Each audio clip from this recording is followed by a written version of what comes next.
Hey, welcome to First and Filoni. I'm your host, Donovan Filoni, and with me this week is our official slash unofficial slash biggest fan and third chair co-host, Miss Libby. How's it going?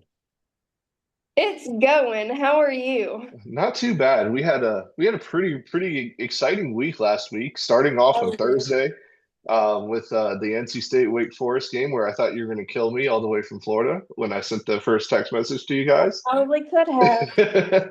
And then through Saturday night, we had some really great games. But let's go ahead and just jump right in. Um, all right. So for quarter one, we got games of the week for week three. Since there were so many good games of the week, we're going to kind of extend our superlative section here. Um, there's games, like I said, the NC State, Wake Forest, Clemson, Georgia Tech, Georgia, Tennessee, Texas A&M, Notre Dame, Arkansas, Ole Miss, Pitt, West Virginia. Those are just some of the big ones, some of the good ones. I mean, even Kent State, Buffalo was a really exciting game. I watched that one as well. Watch. I do like my action, so there's that. But for you, which game did you think was the best? And it could be any of those. Could be you can pick the homer pick here because I think it was a really exciting game. Honestly, I went with Clemson, Georgia Tech. It was wild. Georgia Tech showed they're here to play. Yeah, Kind of scared to play them. The yeah, one year we don't play Clemson, Clemson's not that great. yeah. No, I mean that game was really good. It was defensive. Wasn't like your offensive shootout like you normally see. Yeah. Um, I mean, I thought when Clemson had that 72-yard touchdown pass at the start of the second half, I thought it was over. I thought Clemson was I just mean, going I to take did over. too. But I also love a game winning field goal sometimes. Yes. So that's what I was about to I, say. The coach, Brent Key played that perfectly, right? but yeah. So he called a timeout with like 17 seconds left, and then they ran one play, ran the kicker on there in a fire drill, and kicked the 55-yard field goal. That was his longest field goal in his career by 4 yards. Kind of just took the thinking out of it for the kick. Um, Mm-hmm. do you think it was the right call though for Dabo not to call a timeout? Because that's No, what he's he had getting. two timeouts left, didn't he? Yes, Why yes. didn't he call a timeout? So everybody's saying that he didn't call a timeout, or like they're second guessing him now after the fact. But imagine if Georgia Tech went out on the field and messed up the snap or messed up like getting out there. They had no timeouts left, or like Yeah. ran the ball for too long or whatever it is, like couldn't place the ball, so it couldn't get set. Hmm. And say they missed the first one, calls a timeout, they make the second one. There's no win-win for Dabo, I don't think, in that game. I think he did the right call. I think Brent Key just made the uh, correct call there. Yeah. I mean, I do love a game-winning field goal. I mean, Oh yeah, I've been on the losing side at Clemson, but we've been on the winning side too a few times. yeah. Oh, you've been on the missed kick side too as well. And then I guess I can go to our next game, the Georgia Tennessee game. But I saw a little bit of that. I was at a I birthday party, so I think Tennessee should have won that game. Like they were dominating the honestly, I entire time. thought they were. Like Yeah. Dad and I were texting about it. Like Yeah. we thought Tennessee was gonna. Yeah. I mean, honestly, the game solidified it for me, for both teams. Tennessee and Georgia, like they're contenders for the national title at this point. Oh yeah. Um, Aguilar wasn't really hyped on him going into the season, coming from out state. But he's better than Nico, like a lot better. And he's what everybody thought Nico would be.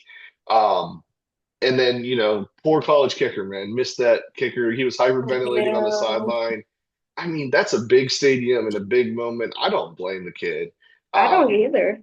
I and mean, then he was at the stadium the next day at six or seven in the morning, just kicking field goals in that same was spot. he? So he's working on it. That's the kind of work ethic you want to see. Yeah, it I is. don't I Good don't for think you him. can take anything away from Tennessee. I don't think you can take anything away from Georgia. No, it was More a to good come on game. them though, because I think both Aguilar and Stockton kind of showed me something there. Yeah. Um, I mean, there was other games as well. The Notre Dame Texas A&M game, no defense was played. We do have to talk about it. Your boy Concepcion, Yeah, he yeah. is My boy, no, I don't he claim him. is he is lighting it up down at Texas A&M. Marcel Reed under 50% completion percentage, but threw for almost 300 yards that game. just because of like a 40-yard play, 50-yard play, another 40-yard play. The transfer wide receivers are doing it at A&M. I have faith that Elko's gonna turn it around defensively because he is a defensive coach. But do you think Notre Dame's out of it, or do you think Texas and A&M's just that good? Texas A&M and Miami are just that good. I don't know. I want to say Notre Dame's out of it, but you never know.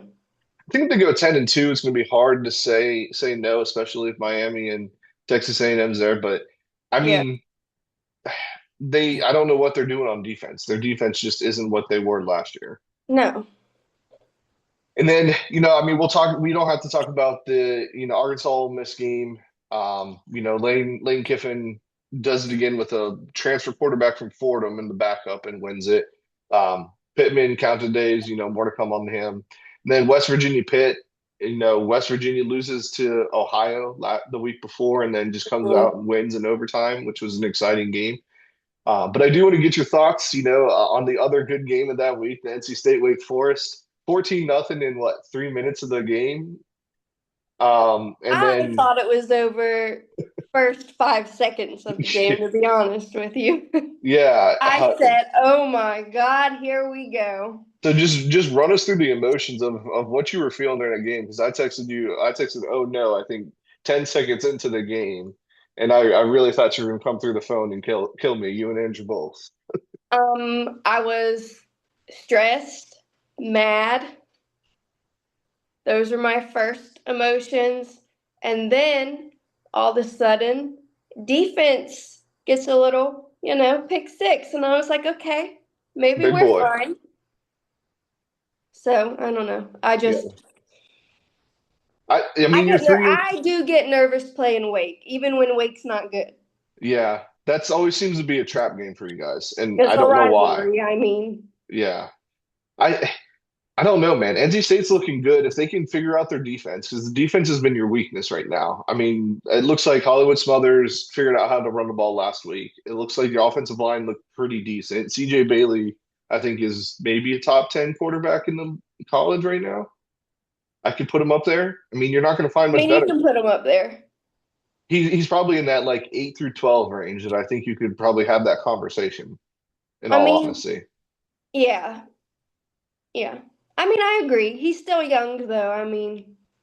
Well, yeah, He's gonna make I don't know, push. 3-0. You guys got to be feeling good, and I just don't feel any confidence coming from you or Andrew. Going in 3-0. I can't get my hopes up. Like Andrew and I cannot get hopes up. We got to Yeah, think glass half empty.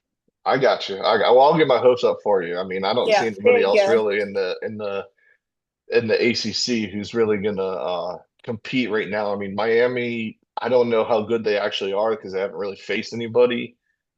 Clemson's dead. Georgia Tech's good, I guess. Louisville. They should have lost to JMU, but ended up winning by I two need the touchdowns. same So move. yeah. So, all right. Well, let's go into quarter two here with a coaching carousel. We had two coaches fired this week, UCLA and Virginia Tech, that Andrew and I both Did they called last week. officially fire him? Yep, he's gone. They He's did? gone. Yes. Yep. Didn't Um, know that yet. yep. So All these are right. the first two firings this season. If you had to guess, how many Power Four coaching jobs do you think will be opening up this year? This year,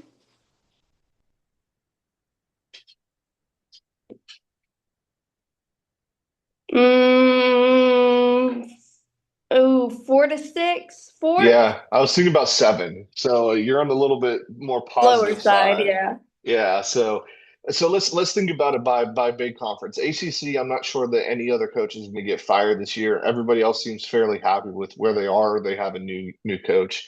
Big 12, I think that's just a whole muddy disaster right there.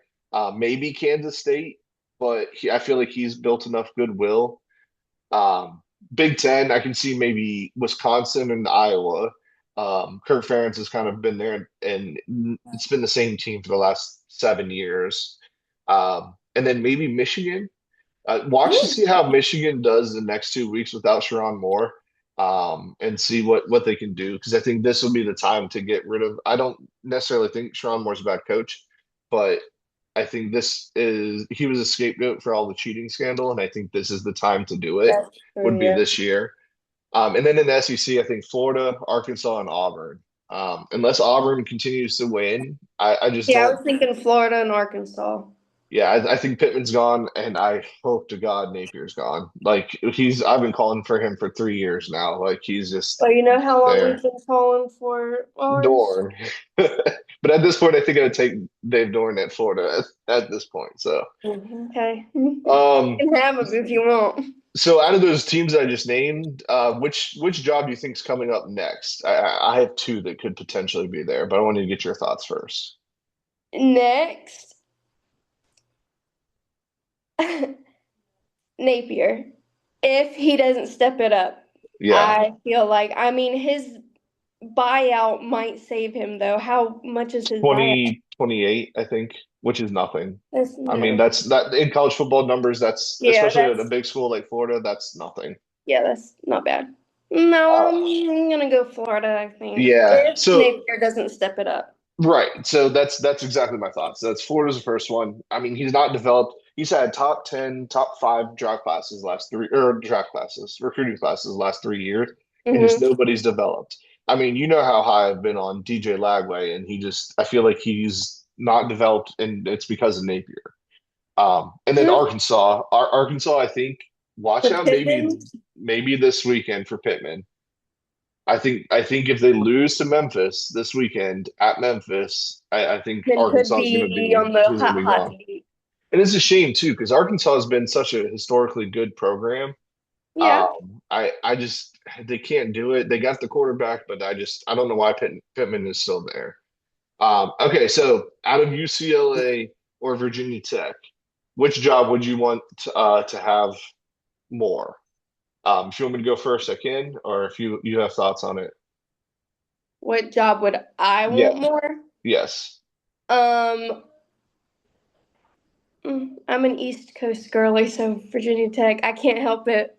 Yeah, so the problem with it is, or who would you want to be your next coach too? So I'll kind of answer that one as well. So for Virginia Tech, I'm not sure they have the money to go after a big name like Summerall or Golish like UCF and Tulane, Hmm. um, or any like Power Four coach. I just don't think they have it. Probably Um, no. I think they have to go through somebody like an up and coming coordinator, and hope it works. I think somebody defensive minded because that kind of fits a Virginia Tech, a defensive Oh minded yeah. team, um, especially in like the Midwest. So I was thinking like the defensive coordinator at Penn State, who was at Ohio State last year. But honestly, if they have the money and if South Carolina doesn't work out, why don't you just back the Brinks truck up to Shane Beamer? And That's what I was thinking. I mean, he might not want to fill into his father's footsteps, but like I feel like I that would be mean, a perfect match. He would never get fired. He could be there for 20 years. yeah. And for UCLA, I think it's Jed Fish from Washington. I know Jed Fish doesn't like it at Washington. That's what the rumor is. And I'm not sure he'll have a big enough profile for the Florida job, which is the job he wants when he was offensive coordinator down here. So I think Mm. UCLA could be perfect. They have the NIL money. The problem is their stadium is 45 minutes away from campus, and like UCLA was a good program in the 80s and 90s. They just haven't It been worked. since. Yeah. So, do you have any other names that could be the potential coaches for these two teams that you could think of? Or, I mean, I think I've named them all. So, You did. Yeah, you did. I didn't really have one for UCLA, I'll be honest, yeah. but UCLA kind of, I feel like they could be a good program, but I just don't know if they're gonna. I don't know if they're gonna be able to fill that spot with a team that they want or a person that they want. So. yeah. Okay, let's go into superlatives here. I know we started it with the games of the week, so let's go into the winners of the week. I'll knock mine out first here. The winners of the week were just the fans. I mean, like we've already said a couple times, so it's not a time slot from Thursday till the end of Saturday night where there wasn't a great game on outside of Friday. Like the Colorado Houston game kind of was a dud. Um, but I mean, this is one of the better weekends that I can imagine that every single game, and there was multiple games that were really, really good at every time slot. Yeah. So who are your winners of the week? Um, Fans definitely got to give a shout out to the state fans that traveled to There was a lot of Wake them. Forest. I mean, we painted it red a little bit, I feel like. Yeah. Um, I don't know. I feel like GT, the whole team, Yeah. They came in, everybody team. was like they were like, are they going to be able to go 10-2? And I don't know if I see another loss on their schedule. I don't either, and I'm hoping we can give them one. But honestly, I don't even know. Is it in Raleigh or is it in Atlanta? God, Do you know? hang on.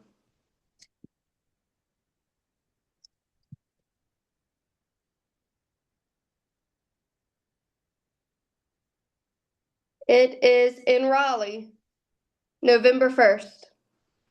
Well, it's in November. That's a Halloween game. You guys usually do fairly well Halloween games. So, So all right. Well, I mean, I guess we'll see for that one. Let's next one is losers of the week here. Who you got for your losers of the week? honestly, just Virginia Tech and Florida. I Yeah, mean, ODU they loss was not good for them. And ODU always gives them a tough run for their money. I'll say that. But it just wasn't good for them. they were down 31-0 at one Yeah, point. Like that's against a maybe a team that's going to go 6-6 as a G5. Like, exactly. I I mean, good mean, for ODU. Like nothing to knock them, but oof. no, I know, but I mean, it's not a good look for Virginia Tech. No, not at all. I think you hit the nail on the head, and I'm gonna kind of poo-poo on Florida here. It's Florida. DJ Lagway, the prince that was promised, unfortunately, just hasn't lived up to the hype.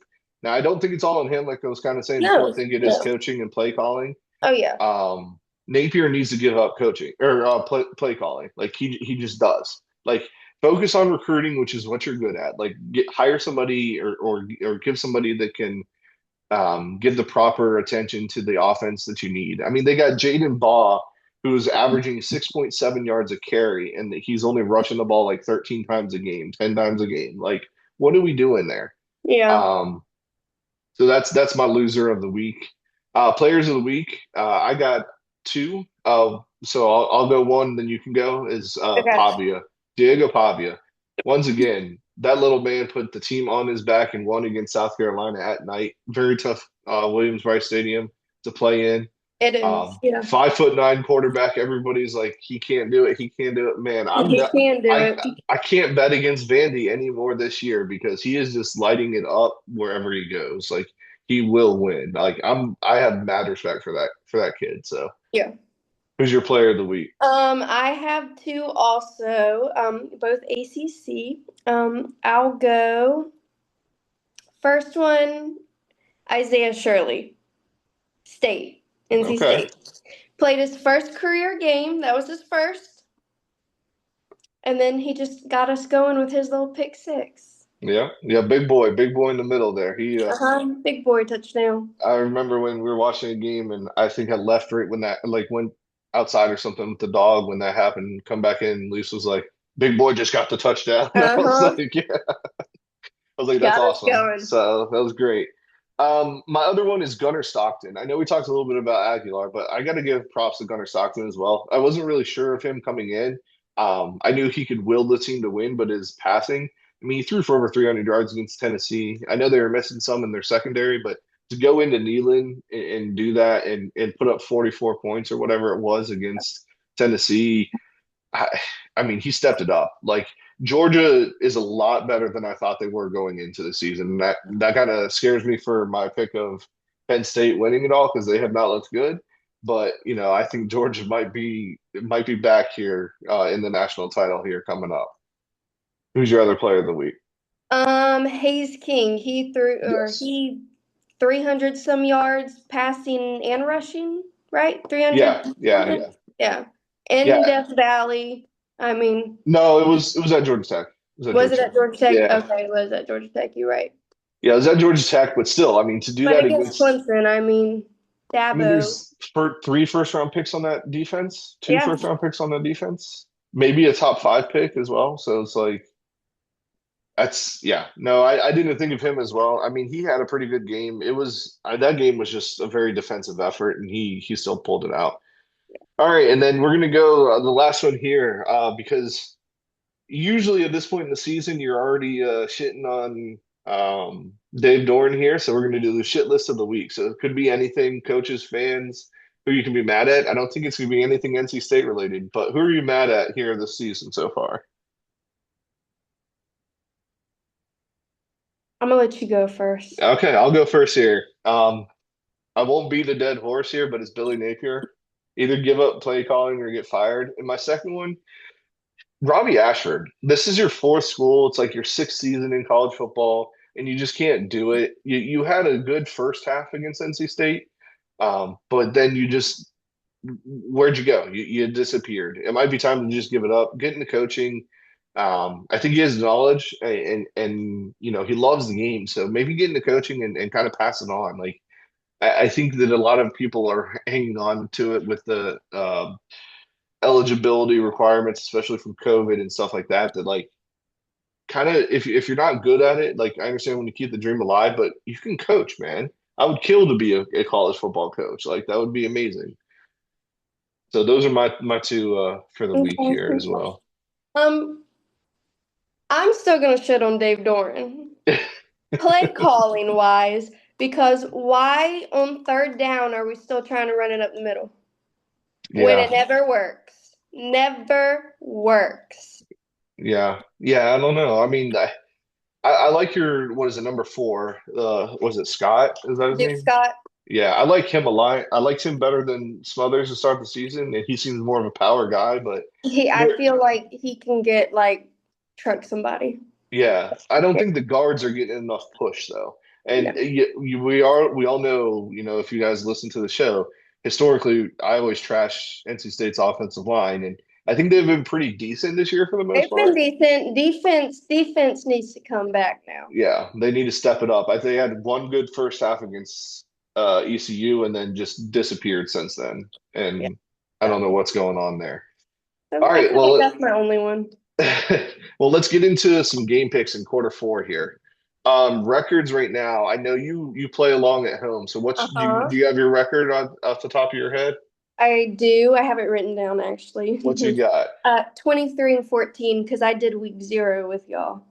Okay. So I'm 23 and 13. Andrew's 24 and 12. I don't know if I missed a Did I game do my in there. math wrong? I might have done mine wrong. Yeah, so if you're 23 wins, you're tied with me at 23 Okay. and 13. Andrew had a good week last week and passed us both. And Diddy's. then the gambling locks are 20 and 14, so we're kind of seeing the board a little bit this week. I made a couple dollars last week. I was pretty excited about that. Um, all right, well, let's get into the 10 game picks here. Uh, I gotta write down so like Andrew's pick. yeah, I got Andrew's picks here as well. So we're gonna start off here Friday night, Iowa at Rutgers, and you know what? I'm changing my pick right here. Oh Lord. I'm Don't changing it on ask the me fly. why I picked any of these. I did them off the bat at 6:30. Well, the spread is 2.5 for Iowa. It is at Rutgers, Piscataway at night. I'm actually going to go Rutgers here. I think Rutgers they've had some defensive struggles to start the season, but they are 3-0, and I don't think the offense can keep, or I don't think Iowa's offense can keep up with Rutgers' offense. It's not the same Iowa team that we've seen that would upset like a Penn State or a Ohio State or anything. So give me Rutgers. Okay. Andrew has Iowa. Who do you have? I have Iowa. All right. Next game here is Texas Tech at Utah. Game day, I believe, is going there, or Big Noon Kickoff is going there. Excuse me, not game day. Big Noon Kickoff is going there this week. Utah is favored by 3.5 points. I've been all on the Devin Dampier train. He's finally getting some primetime game to show. And it's going to be an early game for kickoff. And Texas Tech, man, they have been lighting it up on the scoreboard against every single team that they've played. So this one should be a very high scoring game. Andrew has Utah. I have Utah. Who do you have? Also Utah. Yep. Utah's my pick to win the Big 12, so I got to stay true to that. Yeah. Um, and I love Dampier. I'm hoping that he has a big game for my Heisman future. But Fingers crossed on that one. SMU at TCU. TCU is favored by 6.5 points. Andrew and I both have TCU. Who do you got? And Olivia has TCU. Oh man. All right. Auburn and Oklahoma. Oklahoma is favored by 6.5 points. Mateer has been lighting it up for Oklahoma, and Jackson Arnold is having a homecoming from his team last year. Um, Unfortunately, Jackson Arnold has not thrown a ball or has not really completed passes past like 10 yards. So I don't know if going to Oklahoma, where their defense has actually been pretty good this year, is a great thing. So who do you have in this game? I've got the home team, Oklahoma. As do Andrew and I both. Oh, Lord. I think Mateer here, if he has a big game, he will be the front runner for Heisman because I don't think anybody else really has stepped up this year. Besides Dampier, besides Dampier, maybe Jeremiah Smith, but Mm, nobody else really has. I don't think so. no. Michigan at Nebraska. Michigan is favored by 2.5 points, but it is year three with Matt Rule. I'm going Nebraska here. Nebraska is my dark horse to make the playoff in the 11th seed. I think they go 10-2. They do not lose to Michigan here. Too young for a freshman quarterback, especially going into Nebraska. Two tough places, Oklahoma, Nebraska back to back. Sharon Moore's not there on the sideline, which might be a good thing, but I'm going Nebraska here. Andrew's going Michigan. Who do you got? I went Michigan. Oh, Michigan, the cheaters of the century. Oh, how I Yeah. despise them. Next game might be sneaky game of the week. NC State at Duke. Duke is favored by 3.5 points. Now that line just screams hammer NC State here, but this is typically a time I where like NC to be State, the underdog. yeah, this is where NC State usually slips up if they It are is if they are favored, but they're not. So I'm going NC State. Andrew's going NC State. I think you're going NC State as well. always. Are you going to the game? No. No, not going to the game. No, I'm not going to Wallace Wade. Oh, not going in enemy territory. That's unfortunate. You have any I'd, other I'd thoughts go on this there before game? I went to Keenan. I'd go there before I go to Chapel Hill, but I would love to see you and Uncle Mark there. That would make my day. Do you have any yeah. other thoughts on this game before we move on? No, I'm just gonna pray. All right. All right. Next game, West Virginia at Kansas. West Virginia coming off of a massive rivalry win against Pitt last week. Kansas is favored by 13.5 points. I believe Kansas had a bye week last week. That's why me So and Andrew true. both picked them. I picked them Um, too. I think Rich Rod needed this win to kind of solidify his program back, but he's not there yet. Give him 2 or 3 years, and I bet you he will be. So all three on Kansas. All We're three on all Kansas. we're all picking. I I picked two know. difference than you and Andrew, but I feel like I don't like seeing this board like this. Every time this happens, it's big upsets. So I know. South Carolina at Missouri. Missouri is favored by 10.5 points. Does Shane Beamer and Lenore Sellers have a comeback here? I went Mizzou. I don't know. I do too. Lenore Sellers hasn't really been himself this year.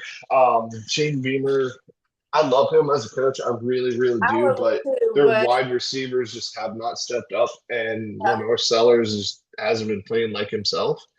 And Bo Pabula for Missouri has. Like, he's been lighting up, transfer from Penn State.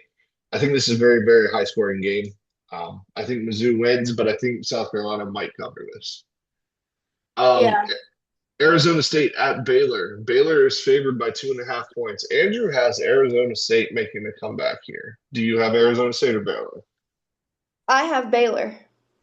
I have Baylor as well. I trust Sawyer Robinson over and the quarterback Lovett from Arizona State. I like Sawyer Robinson a little bit better. I think this is also a very high scoring game. I had Mississippi State beating them earlier, and I think Baylor beats them here, but I think this is a shootout. It is going to be a 3 point game, though. I think it'll be very close. Oh, yeah. And then finally, Michigan State at USC. USC is favored by 17 and a half points. USC is sneaky undefeated and no, flying under the radar here. Michigan State's had a pretty decent season, little struggles here and there. Do you think they get the upset or does USC take it? I've got USC taking it. Yeah, I do as well, but this one just it's a This sneaky is one look I ahead had game. a harder time with. This is a I look ahead bet. spot. This is a look So, ahead spot because USC's got who do they got next week? They have somebody big next week. oh, Let me see here. they have. They got Illinois at Illinois next week. So this could be a look ahead spot. Watch out Yeah, for undefeated Michigan State here. yeah. Um, Also a bonus game, and I don't know why didn't pick it. Just kind of off the top of your head, Tulane versus Ole Miss. I think Ole Miss is favored by 10 or 12 points. Do you think Tulane can make the upset here? They've looked really, really good this year. They beat the brakes off Duke. Yeah, they did. I think this one might be upset alert. We're Do not. I won't give an you? official pick, but I Where is mean, it at? I think it's at Ole Miss. Pretty sure it's at Ole Miss. Yeah, Tulane at Ole Miss. Mississippi is favored by 13 and a half points. I don't know. I kind of want to take the home team, but Tulane has been. I don't know, just maybe keep it on our radar here for this weekend. 3:30 game could be one to watch here. Yeah. Okay, so I'm going to run through some picks. Like I said, game picks.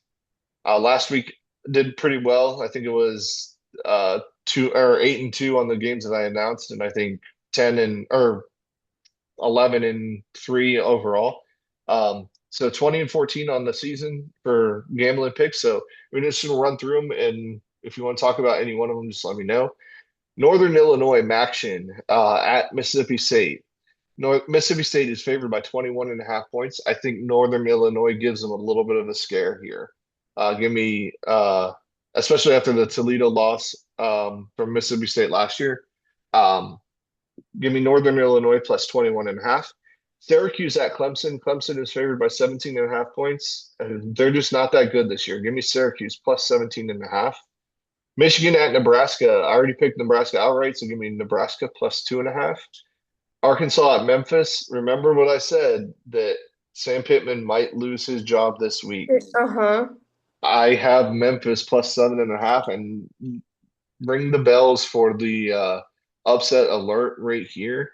I love Taylor Green. He might transfer into a contender next year, especially if Pittman leaves. So just watch out for that one. That Memphis, if Memphis does cover, they might win it too. What time is Um, that game? um, I don't know. It is at Because that'll be one I kind of want to watch, I feel like. yeah.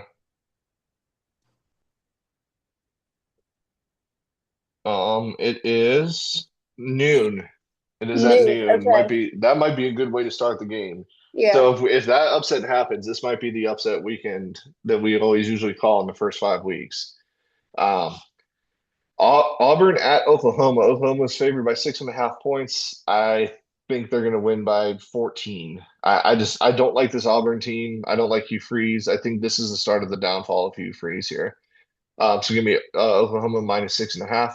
Troy at Buffalo. We got some more action. I picked Kent State last week plus 23.5 against Buffalo, and they almost won. So give me Troy plus 6.5 at Buffalo. Michigan State at USC. I got it at plus 18.5. So give me Michigan State plus 18.5 or plus 19.5. It's at 17.5 now. I still like them at 17.5, but give me Michigan State to cover because of the look ahead. Sam Houston State at Texas. Texas is favored by 40 points, but they only beat UTEP by like 20 last week, and UTEP's a lot worse than Sam Houston. So give me Sam Houston plus 40.5. Mm-hmm. Utah at Texas Tech. Give me the over 57.5 points. Both offenses can score. I think it's going to be a shootout, especially early in the morning. And then finally, NC State at Duke. They have not led me wrong Lord. yet this year. NC State plus 3.5 here. I think they win outright, so give me the points as well. A lot of pressure. A lot of pressure. That's the locks of the week. Anything from those locks? And anything else? No, I'm gonna pray for you too All for right, well, that one, but no, no. that's the show this week. Like I said, it's gonna be upset week. We don't know. Hopefully it is. Hopefully we get some upsets like Florida over Miami. You never know. Um, Probably not, Hey, but you never if know. we might be talking about more college or coaches firings next week, so that could be something as well. So if you want us to talk about anything, just shoot us a DM on socials or give us a text if you have our numbers. Thank you again for listening. We'll see you next week.